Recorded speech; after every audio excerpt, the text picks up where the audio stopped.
Well, hello and welcome to another edition of the E-commerce Evolution podcast.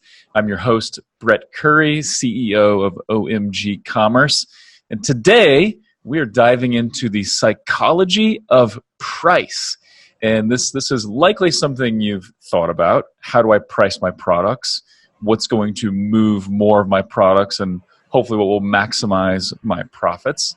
But today we're going to dive in. We're going to talk to an expert on this subject and give you some tips and tricks and ideas on how you can better price your products to increase sales and profits. So my guest today is Paulina Mason. She's the founder of ShopKeeper, which we'll talk about in a little bit. And she's a longtime Amazon seller coming to us all the way from Turkey, believe it or not. So Paulina, really excited to have you on the show. Welcome. And I'm really excited to dive into this topic. Thank you, Brett. Very happy to be here. Yeah, so for those that don't know, and we were just talking before we hit record, some pictures from Turkey popped up in my Instagram feed from some traveling group of, I don't know, I follow a lot of travel stuff on Instagram. But Turkey's a pretty beautiful place on the coast, right? So describe where you live for people that don't really know much about Turkey. So imagine the water, which you can see through. It's like light blue. And then there's the hills right next to it, mountains, and the white houses, like one on top of the other. And everyone has the sea view. It's amazing. So That's almost like the nice. picture, if you've seen pictures of the coast of Greece or Italy Very or similar, yes. very similar. Yeah, it just sounds amazing. So I have to It is put that amazing. on my, have to put that on my list to visit. Now, we're going to be digging into price and the psychology behind it, which I'm super fascinated in. And this is something we've noticed even in our agency. And, we charge for services, not for products, but price has a difference. It makes a difference, has an impact from a service standpoint as well. So a lot that goes into pricing. It's not just logic. It's there's emotion wrapped up in there and all kinds of other things as well. Now, if you would, Paulina, can you give a little bit of your background before we dive into pricing? Let's talk background for you. And when you say long-term Amazon seller, what does that mean? So long for me, because in my career of entrepreneurship, I have started 3.5 businesses. And I feel that on the internet, everything comes and goes. So there's a life cycle to everything online. So when I say a long time, that's in internet terms. And it's in 2014 when I jumped on the wagon, those days when we call it the gold rush. If Absolutely. you would use the Google Trends and you put in Amazon FBA, that's the point when eBay started going down and Amazon FBA started going up. That's exactly when many, many sellers joined with me. And now I think it's about 5 million third-party sellers on Amazon. So isn't that crazy? Yeah. It is crazy. Astronomical growth. And we were discussing, though, so it's only 5 years. So in some parts of your life, 5 years is nothing. 5 years is a blink and 5 years is gone, right? But for Amazon, that's like a different lifetime. That was a different way of doing business. Like everything has changed. So selling on Amazon for 5 years does make you a long-time seller for sure. So very cool. And then before we talk pricing, give us the quick rundown. What is ShopKeeper and why did you start that venture? So I became an Amazon seller after one of the ventures was sort of starting to go down. I created a new basket of eggs, which was the Amazon FBA. And because my background is software developer, so I always have these ideas in my head, I could make this. And I was totally missing some profit calculator that would not just show me only Canada or only US, but also would show me all the other marketplaces that I was selling on, convert it to Canadian dollars because I lived in Canada, and show me all of the profit in just Canadian dollars, not having to compare Mexican dollars to Japanese yen and so on. So I created that app for myself, as a tool. And eventually my brother asked for it. My husband is a seller, and then a Facebook group posted it. And eventually I had to just build a commercial product. So I hired a team, and there was ShopKeeper Barn. And now we are very good, big, successful project. So I'm really proud of it. And that's how it came about. I love that. And there seems to be a similar story with a lot of the well-known, most loved SaaS platforms. Is they're often born out of someone's very specific need. So either an Amazon seller, e-commerce store owner, they build a tool for their own need to solve a problem or ease some pain in a particular area, and then it takes off. Word of mouth shows that, hey, there's a lot of interest in this project, and then that leads to more. So cool. Well, excited to dive into more about what ShopKeeper does, and we'll kind of circle back to that in a little bit. But let's dig into the psychology of pricing, and we're going to talk about this from lots of different angles, and should be a lot of fun and very informative as well. So I'm going to start with kind of an interesting one, and I think this is one that a lot of people ask. So if I'm pricing a product, should I end it with 99 cents? So should I go $5.99 or should I go $6? Should I end in 0.00? What's the difference, right? Because we can all logically look at something that's priced at $5.99 versus $6, and we know it's the same price essentially. But how would you price it and why? Like, what do you feel? Like, what's your instinct on that? Which one would you go with? Well, $5.99 feels better. And why? Don't know. It feels like a lower price. It feels there's some psychology that is like automatic feeling to it, right? Something that is so conditioned, something automatic. Yeah. So you know what happened? That everywhere we see this 99, 99, 99, 99. Well, the reasoning behind the whole usage of that was because $29.99 were versus $30. Well, 20 something and 30 something. Obviously, the 99 one sounds cheaper, so you are using the 1 cent difference. Especially, it's important on those edges, from 29 to 30 and from 24.99 to 25. That's like the biggest edges, and that's when the difference is most significant. But in general, because we are seeing so many 99, 99, 99 everywhere, psychologically, we are now conditioned to believe that if it has 99 at the end, it's a sort of bargain, a good deal. And what that gives, that also suddenly means that very often good bargain, good deal, that means it's cheap, something cheap. And if it's cheap, very often it means a cheap quality, lower quality item. So now what you can use it for is if you round your numbers, if you make the price 00 at the end, you suddenly are a little bit different to the eye. Like psychologically, you just automatically consume the price. Something different. So must be not so cheap, not such a bargain, not such a low quality. Therefore, if you have a more luxury item and you want to position yourself as a luxury item, it's recommended to use 00s at the end, just to have it a little bit of effect. It's not a bargain, not a cheap product, right? So that's the whole little secret there. And in general, there are 3 different types of buyers on Amazon. So there's the Scrooges, so to say, and then there's the average spender. I'm related to some of those. I watch them shop and hear them talk. Nothing wrong with the Scrooges, by the way. Nothing wrong with being. No, very often they are the most rich people, and it doesn't depend on the income level, by the way. Right. Your Scrooge doesn't mean that you don't have any money. Very often you have more than anyone else, you know. Yeah. So there's the Scrooges, there's the average sellers, and there's the big spenders. And there has been a study done, research, so we know the percentages of how many of each type we have. So those Scrooges is only 22% or 25. Let me think about it. I think it's about 25% to Scrooges, 61 is the average spender, and then only 15% is the big spender. So now if you are doing the luxury products, most likely is going to fall into that category where you are targeting the big spender with your luxury item. So most of the time, if you are in a bucket with those lower priced items or middle priced items, you always use just 99 at the end. 99, 97 and 95 are all good options. So that's the idea. I'll tell you what else happened to this psychological conditioning of 999s everywhere. Walmart uses 995 everywhere, and internet marketers like to use 997, like they use the sevens a lot in the end. Right. Yep. Have you noticed that? I totally have, and it seems like it needs to be. They want to make it an odd number, so 95, 97 rather than 96 or 94, and I don't know exactly why on that. So it's because they use it because 5, 7, and 9 are the so-called charm numbers. So they are the ones which we psychologically conditioned to believe that they're cheaper, better deal.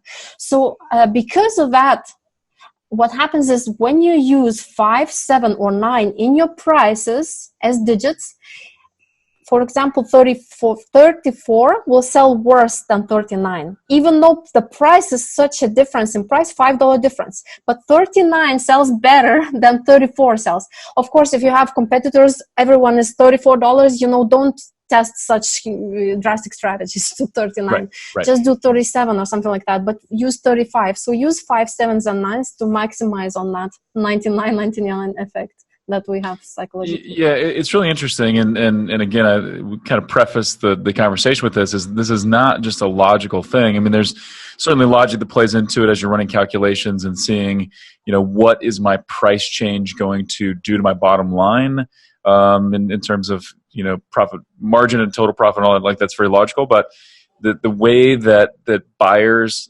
interpret numbers and internalize numbers and are motivated by numbers is not very logical. But I will say, I like that you prefaced everything with, if you're selling bargain, discount, you're appealing to like the average shopper, or that, I guess the Scrooges, maybe the Scrooges, you need to price things at the 5, 7, and 9 as well at the end, typically? Or is that more for the average shopper? Very, very much in the Scrooges especially. And because probably you're going to play in the area of $8.99, $9.99, $10.99, something like that for the Scrooges, if I'm talking a regularly priced item. And then in that middle, it will be something like $18.99. So I would use $17.99 or $19.99. That's what I would never use $18.99, because 8 is not such a high converting digit. And now when you want to be different, then you could have 45 round dollars for that luxury item of the same kind in the category. Now, and this is more for my benefit, I guess, and for other agencies or other service-based companies that might be listening, and this is mainly an e-commerce podcast, but just because this is interesting, we've always priced our services at even dollar amounts, right? 0. Not just, obviously, we're not tacking cents onto the end of it, but we're not charging like $29.99, $2,999. We would just charge $3,000 for something. We feel like ending prices in $97.99, whatever, feels a little gimmicky, and we don't want to be seen as like cheap. So we end our prices in 0. Would that line up with what your research says and what you have seen to be effective, or would you suggest an agency? On the page where you are showing your price, do you have tiers? We don't show prices on. You don't? But when you present it to the customer, do you actually have some sort of tiers, or like the price, regular price and a discount? Are there more numbers around it? Or there's like a tier, beginner, advanced, and so on? Yeah. So we have kind of flat price, and we charge a minimum and then a percentage of ad spend. So, okay. And maybe it's not worth getting into on the... No, I think it's completely different strategy when you have a business and online business. And then in that case, it's all about simplifying. So you don't want to put too many things around on one page, because you want them to consume the price in millisecond and then read other things on the page, where you're trying to sell to them. But on Amazon listings page is completely different story, because now the buyer is actually scanning image price. That's like very important. You're comparing yourself to the others, and then you're standing out with that 0. But in your case, I'll just totally go with the round number. That 99 doesn't even make sense. It just complicates everything, and you have to think too much about it. There's this extra conversion killer in that extra millisecond. Yeah, that makes sense for sure. Okay, so let's talk about shipping thresholds, right? So there's a lot of people, I'm sure, that are listening that don't have shipping thresholds, right? It's free shipping on everything. But we still have a lot of clients that will set shipping threshold, $35, $50, $79. What are your strategies, your tips for how to price things relative to your shipping threshold? So it's very hard to compete with Amazon's pricing for shipping, right? And then you're playing in a completely different world when you are doing the FBM. So I could tell you a strategy for FBA, which is, when the free shipping threshold for the Prime users. If you don't have Prime membership in the United States, you have to buy at least $25 worth of stuff in order to get the free shipping, right? So very often the buyers use this popular feature on Amazon.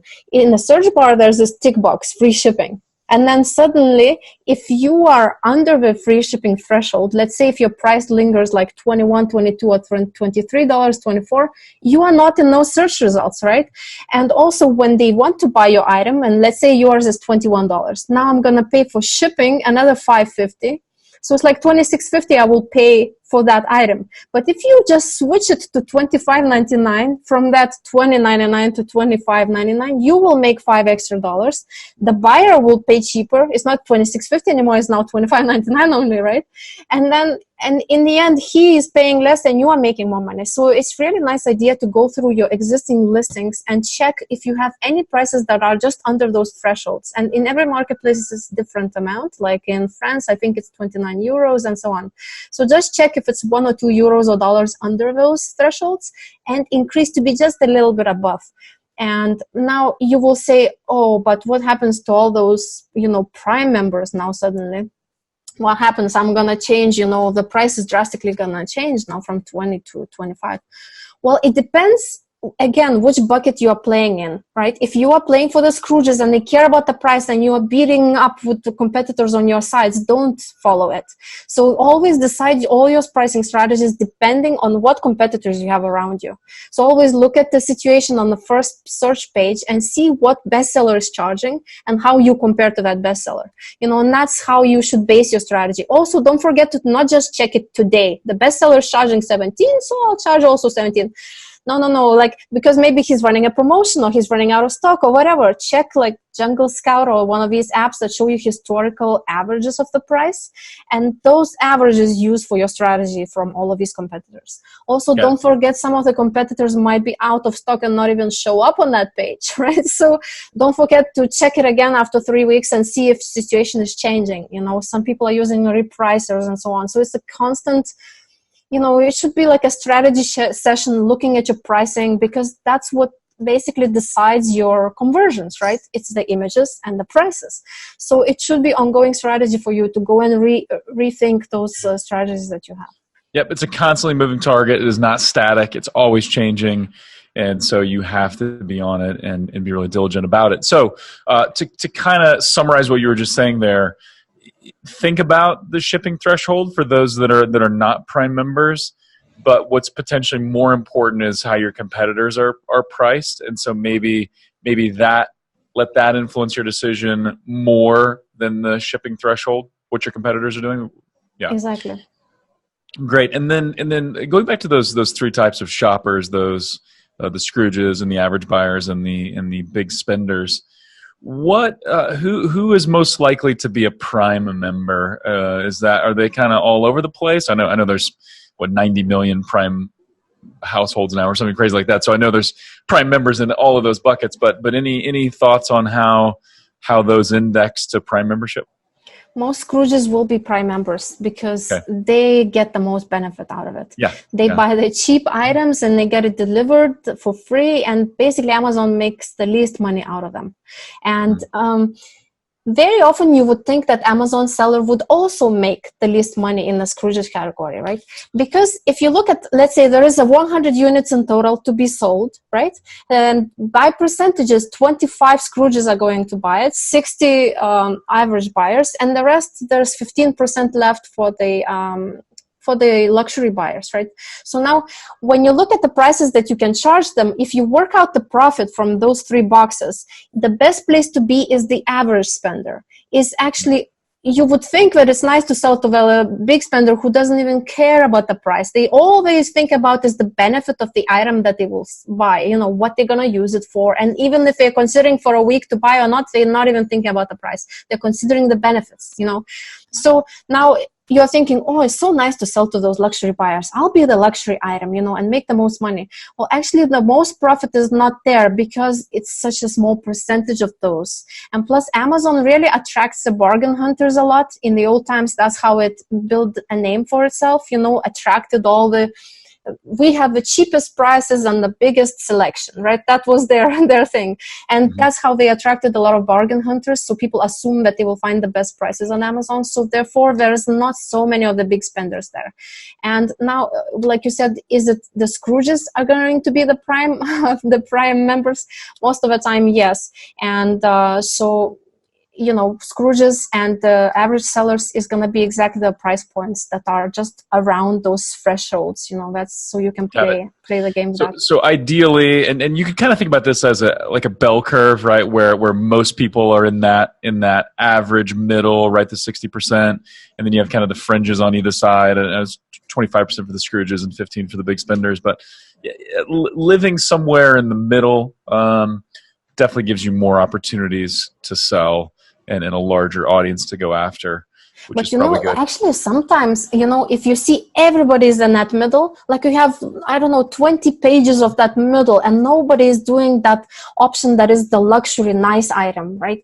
So go to your manufacturer and the process starts there. So you could say, okay, I'll take the same knife sharpener and now let's make it stainless steel instead. And let's put this velvet bag and a box around it. And then let's make it a little bit different. Something into the same item improves the materials and the components. And then you can charge suddenly because you are now distinct item from the rest, so you can charge more, right? And then just play on those benefits that the big spender might have. So if there's too many players that are sharing that box in the middle and there's not enough players sharing that luxury box, you may want to switch to that one. So again, like I said, always look at the first page results and just write down each of the competitors, how many you have, look at their strategy.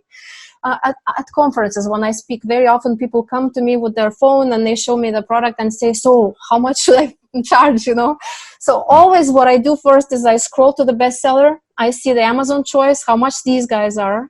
And then I just scroll back and forth to the page and see how much everyone else is charging. And very often the best strategy, if you are like number 2 or 3 result, the best strategy is just to exactly match your bestseller. Exactly. Let's say $17.99 and 5% off. Well, you do $17.99, 5% off. Why? Because now the buyer suddenly not going to look at the price anymore. He's just choosing by the picture, by the benefit. And he's just thinking if he likes this one better, So if you make a little bit different price, and suddenly he starts looking at reviews and all these other things, So it always depends on what's around you as well. Yeah, I'm so glad you brought that up because I think there are, well, there's more shoppers that are average or normal, right? By definition, that's a larger bucket. Sometimes you can make a lot of money. Sometimes the biggest opportunity for you is on the fringes, right? Sometimes that's where the opportunity is because the middle is so crowded because everybody's going after the average buyer. So then another strategy would be if so the bestseller and Amazon Choice, they're priced at a certain level, but then there's tons and tons of options that are right there priced near those. Then maybe a strategy would be to consider going higher and going after premium in that case. Or even lower. I used to not recommend going for the Scrooges because the profit margin is so small there. No space for PPC, no space for refund rate, nothing. But after one of my talks where I presented those strategies, 7-figure seller comes to me and says, Paulina, you tell nobody to be in that smallest bucket, the Scrooges, but I am only there and I make most of my money from that, just making 50 cents on $1 profit on each unit and I make my 7 figures. And I'm like, really? So there is space, like you said, on the fringes, you can actually make money if you feel that's your opportunity, get it, so analyze the market first. Absolutely. Got it. So, I'm a big believer in data and, we're an agency that focuses on running ad campaigns and helping companies accelerate their growth through ads primarily. We're a big fan of split testing, right? So let's split test different offers and different headlines and different ad campaign types and things like that. What about split testing price? How do you do that? What should you be looking for? How would you go about split testing for price?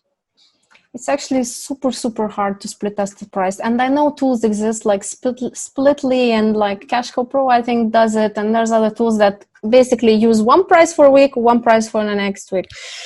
But in reality, it doesn't really work. Well, first reason why it doesn't work, that you have to have statistical significance to even trust the test. That means the product has to be high volume product in order in a short time without the seasonality affecting it to test it properly. So only the high volume products could be properly split tested in reality. So if you're ever going to do split test, how I did it on my highest volume products, I was basically running one price for 2 weeks. another price for 2 weeks, then skip the holidays, Cinco de Mayo, and then again 2 weeks of one price, 2 weeks of the next price.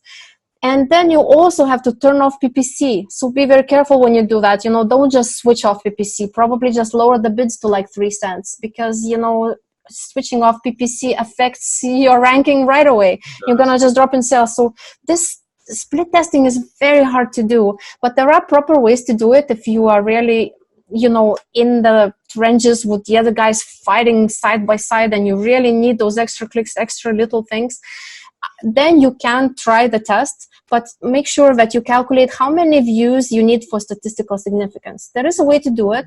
So basically you go to your reports. In Seller Central, there's the business reports, and it shows you how many sessions you get to each listing a week, right? So that will be your number of how much traffic you get. And then there's this tool online. You can just Google statistical significance calculator, but there is one, abtestguide.com, where you can put in the number of sessions that you have. AB test guide? Right, abtestguide.com. That's the one I use. So you just put in your number of sessions, and then you put in what conversion rate right now you have. Like I had 15% conversion rate, and then you put your desired conversion rate, like 17%. Little bit increase I want. So which price will give me more increase? And then it tells you should run for 4 weeks that test. There you go. Now you have your answer. Depending on how many sessions, that's how long you have to run your split test. So do 2 weeks of this price, 2 weeks of that. Skip the seasons.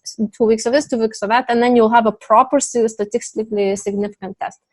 So because of that complexity in there, it's really hard to do. Many products are seasonally affected, and not all of us high volume products. So. And anytime, especially if you have if it's a high volume product, making any kind of change, it's risky, right? It's risky, because you impact your rankings and your velocity, and then things kind of compound either negatively or positively, and so there's definitely some risk. If you start testing and you see immediately that your sessions keep track, don't just put in Splitly and forget for 2 weeks, especially if it's like a risky product like that, which is bringing you a lot of money. Check it. If you see your sessions going down too much, and then, that's it. You have to just switch off the test. Don't test anymore. Don't wait, because once you lose your rankings, it's not so quickly that Amazon will put you back, Yep. So just play carefully with that, or don't do it all, So true. What about launching a new product? So it seems to me from interacting with my listeners and meeting at events and stuff like that, most of the folks listening to the show are already selling and they're established and they have usually an Amazon business and their own website, so they're rocking along. But we always preach line extension, right? So look for that next complementary product to launch. And I'm sure we have some people that are still just getting started as well, which is fine. But what would you recommend for launching a product? How would you price a product that's brand new that you're launching? So when you're launching a product, you'll have to decide your price, right? So usually mathematically, how you decide, well, first of all, before the math, most of us just think, how much I would pay? Okay, that much, 25. And they put the price like this. So be careful with that. Like, try to climb out of your own financial limitations, because there are other people there. There are big spenders and the average spenders. They could be people that think that 35 is not that much for that item. So don't limit yourself, first of all, with your own financial limitations box. But mathematically, when you are calculating how much to charge, you look at your break-even. And break-even means including all the costs, accounting a little bit for PPC as well, not only manufacturing and shipping. There's many other things, there's also refund rate. You will have, let's say, 10% refund rate. So account for that percentage. Coupons, you will enable 60 cents for each item. All of these things, So put that into your break-even calculation. And then add like 40% margin, because that's the average margin that private labelers are making. If you are wholesaler or reseller, it's probably about 10%. So depending on your situation, most of the time, probably the ones who are listening will be private labelers. So just add 40% to your break-even, and you will see your top price, that the dream price, and then the break-even price. So the biggest mistake that most people do is they start at the break-even price. They just, if it's $12.99, my break-even, and they just think, I need to launch fast and quickly. I'm going to use $12.99 and they're going to sell like crazy. Well, not always. If everybody is $17.99 and you are $12.99, you'll be that cheap, low quality item nobody wants, and you are like switching up your strategy too much. And the worst thing that happens when you do that is that when you want to get to your $45 dream price or whatever, $12.99, so your dream price is like $18.99, I guess. So once you want to jump there, it's not so easy to jump it, because Amazon will not let you just switch the price to 18 from 12. You will have to slowly increase it. $1 maybe today, 1 week later another 50 cents, maybe another, and it's forever. Now new people who are listening might not know what's happening, why Amazon doesn't let you. Well, what happens is you lose your buy box. And how does that look like? Even if you are the only seller. What kind of a price change triggers that loss of buy box? I don't know, and probably nobody knows, but probably significant enough that there is a percentage difference of some kind. Yeah. But it's very hard to say. So the only way to know is you switch the price by $1 up and check if you lost the buy box. And for those new people, the way it looks like when you're losing your buy box, it's instead of the yellow button add to cart, you will suddenly have the button see all buying options, and there will be no price anymore. And that means you lost your buy box even if you are the only seller. And that kills your conversions right away. Like, you're not going to sell that much anymore. So don't lose that buy box. So instead of starting at the bottom, when you're launching, I recommend starting somewhere above the middle, a little bit above the middle. That way you are in the right bucket, which you want to target in the end, so the correct buyer will be buying your product. And then you are not the highest priced at the launch, and it will be easier to climb up there. Makes sense. So thinking about how my price appeals to the market I'm going after, and how my starting price now, how it relates to where I want to be priced for the long haul. And so thinking about that strategically, that makes sense. What about bundling? So when is the right time to bundle? Because I know one of the fears is if we create these bundles and they don't sell, now we're stuck with all these bundles in an FBA storage, in a fulfillment center somewhere. So when should you bundle and how? Bundling is a good idea only when it makes sense. When it makes sense, you have to look at the numbers first. So you look again at the business reports on your Seller Central, and then spend like a year. First year, don't make any bundles. Just sell it in single units. And then you'll have enough data to look at it a year later from the business reports. You'll see how many people buy how many units on average. If the average is more than 2, that means that's the very good product to bundle. If the average is only like 1.1, don't bundle that product, because you'll be stuck with a lot of inventory and pay a lot of storage fees. Now, the reason for what if the average is north of 1.5? Would you consider bundling at that point, or is it just when it's approaching 2 that you would think of bundling? 2 or higher? Only 2 or higher I would do. Okay. Yeah, it's just doesn't make sense financially, because you will have much lower sales on that. Sure. And Makes sense. In reality, a bundle actually brings you more profit per unit. The savings come from FBA fee not increasing so drastically. Like, referral fee just doubles up every time you add another unit, but FBA fee only a little bit increases. So in reality, you have big savings. You can even offer the savings for the buyer by $1 every time you add another unit, and you will still make more money per unit if you bundle like 3 items. Instead of $3, you'll make $4.50 per unit when you sell a bundle. How funny is that, right? You charge less and you make more because of that FBA fee there. So it's always a very good idea to look at bundling options and see if you have any potential products for that. Love it. What about if you have a product that gets that dreaded add-on item tag? What do you do there? And maybe explain what that means for those that don't know. Yeah, the add-on is such a bad slap, right? Because, what happens is they put this add-on flag on your listing, and that automatically means that the buyer cannot purchase your item on its own. They have to buy something else that is up to, a certain amount, like $25, I would say. They only can add it to cart, not buy on its own. And that kills conversions again right away. So you totally want to avoid that. the way they decide to put that add-on tag is when the item is very cheap, usually less than $10 in price, and it's very expensive or big, so that means expensive to ship for them. So they use UPS or whatever to ship, right? And when the cost is more than the fees you're going to pay them, that's the point when they automatically put add-on item on yours. That way they can save on shipping and actually make some money from that sale. So always try to charge more than $10 if you can. And if you cannot, then bundle your items. Don't be that under $10 item. It's very hard. Even though I mentioned there was a 7-figure seller who makes all his money that way, but this is completely different out of the box strategy that I'm not so familiar with. All my items are like 25, 45. Yep. There seems like there are always exceptions to rules, and there are always people that go a different route and make money, but usually better to stay with what's proven and what has the higher likelihood of success. Right. So, what are some other psychological tricks or tips as it relates to price?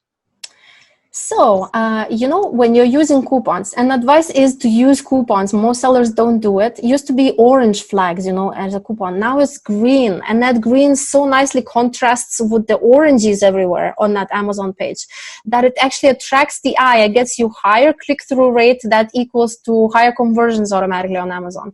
So it's always important to add that coupon in there. And now there are many different psychological tricks that you can use when you are selecting what amount for price and coupon combination to have, because there's like unlimited combinations of coupon amount and the price, right? So, yeah. So do you recommend that everybody try couponing, or does it kind of depend on who you're targeting, which of those buckets you're targeting, and how you want your product to be positioned? Or do you feel like couponing is a good idea for everybody? Everybody, even the luxury item buyer. So imagine the luxury item will be $449 and you will give them $100 off, so it still sounds nice and appealing, and that coupon will shine there, all next to it. So coupon definitely helps in all the cases. Generally, there are strategies, because there are two ways to choose. You could choose percentage off or round dollar amount, right? So which one you should use?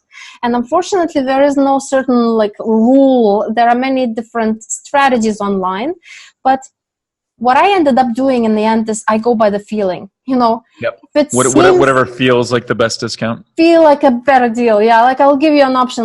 You can choose, for example, it's a $25 price. So should I give you $10 off or 40% off? Which one sounds like a better deal? 40%. Yeah, because it's just like a bigger number, and it just feels like a better deal, right? When you see it together visually. And for example, $450 price, when there's 22% off or $100 off. Now, which one is that? $100. $100. So it's like whichever is the bigger number, and a little bit with the feeling you can go. So you see, you have that feeling. So you just use that when you're deciding which ones to use. And there is another trick that you can use.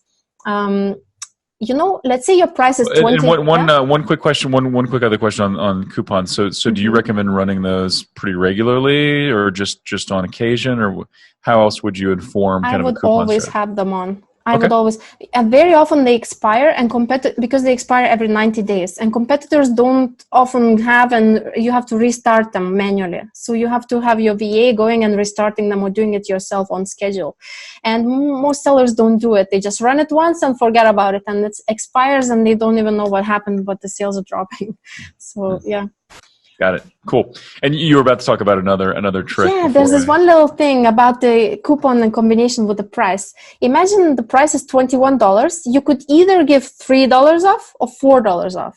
Now, which one do you think is better to give from 21? Well, I mean, so $4 is a larger number, but if we go back to our rules of the friendly numbers or appealing numbers, odd numbers are better. Maybe $3 is better. You have a good sense about that. You're good.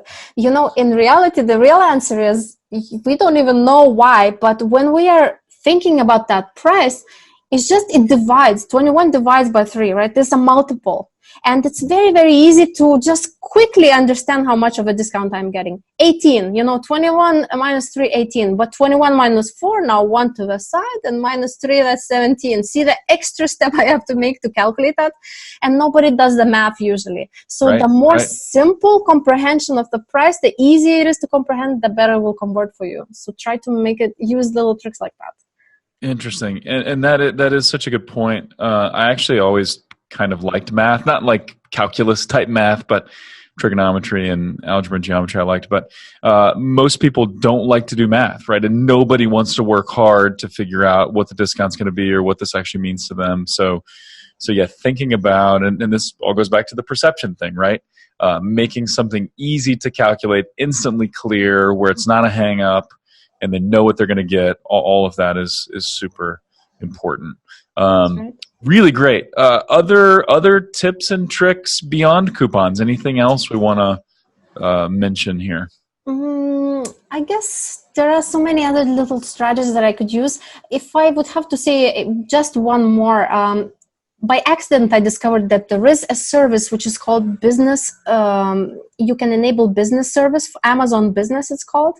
If you go to your Seller Central in the settings, you will find that service, and very often it's not enabled.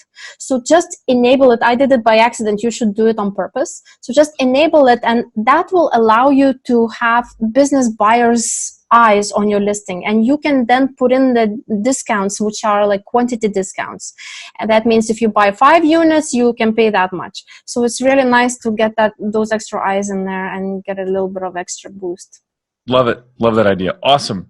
Well, Paulina, let's talk a little bit about ShopKeeper. So you built this tool to help your own FBA business and your husband's FBA business, but then it grew and now lots and lots of people use ShopKeeper. What does ShopKeeper do, and who is it for? So in 2 words, it's a profit dashboard, but it's not so simple. It actually helps you to decide which problems to take care of first. That's the main thing that it does. You can manage by exception, so to say. You come to the app, and then you look at your numbers, and you immediately can spot the problems. Here I overspent on storage fees. It needs to be done something. Here I am just losing money for no reason. Amazon is increasing their fees, increased their fees, and I didn't even notice, and things like that you can notice with the app. So it helps you. It's not an accounting software which will automatically export to your accountant. Accountant always will still want to go to your Seller Central. They don't usually trust any of the apps. They still go and pull the reports.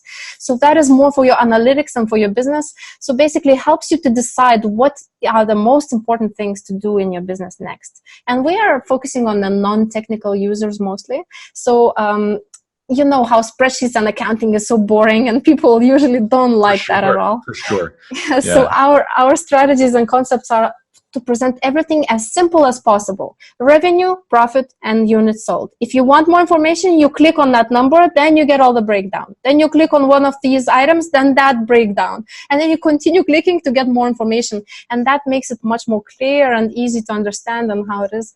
So that's the whole appeal of our software. Actually, a few of our competitors who are very complex softwares and need a lot of introduction and teaching, they send the smaller sellers to us saying that that's the more simple to use. Interesting. Yeah. So give us an example. What are some insights that might be gained from ShopKeeper that might remain kind of hidden or not obvious if we didn't use ShopKeeper? So, for example, recently one of our Spanish sellers, his name is Francisco. So he told me that he had this Excel sheet where his VA would track Amazon fees every day, how much they're charging him. But with ShopKeeper, because we are breaking down each order, you can just open a list of all the orders, and then you see you're making $17 profit, 17, then suddenly 14, right? So basically, the Amazon fees decreased, and then you go to investigate what happened there.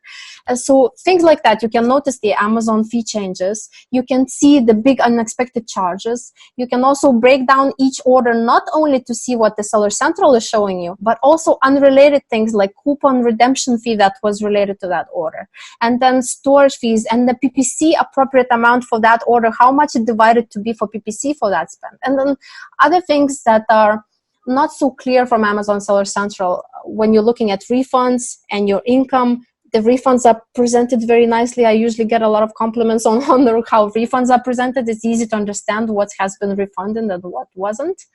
So all of these good things, you should just come and check it out. Actually, I have a surprise for your audience. Awesome. I like surprises. Yeah, hopefully there's a good price or a good coupon, or so we're talking price and coupon. So hopefully there's one of those. It is. But if the audience is yawning right now and thinking, whatever, she's just going to give me 2 months free trial. Well, no, it's not going to be just 2 months free trial. And usually our software is normal trial is 14 days. And most of the specials that other software is running is usually 60 days free trial or 45. Now, while I will give you 180 days free trial. That means 6 months free trial. Well, that's a lot. Very, very generous. Very cool. Right? So claim that, what you have to do, you'll have to go to shopkeeper.com, and there will be the little chat bubble like everyone has in their websites. In that chat bubble, simply type in nothing else except the coupon code, Stingray 180. So that's like the fish, which I like, Stingray 180. And then the customer service team will take care of your request. They will upgrade your account automatically to VIP status, and you'll have a 6 months free. Amazing. 6 months free trial. Check it out. What are you waiting for? Stingray 180 at Shopkeeper. I'll link to that. Drop that in the show notes for the show as well.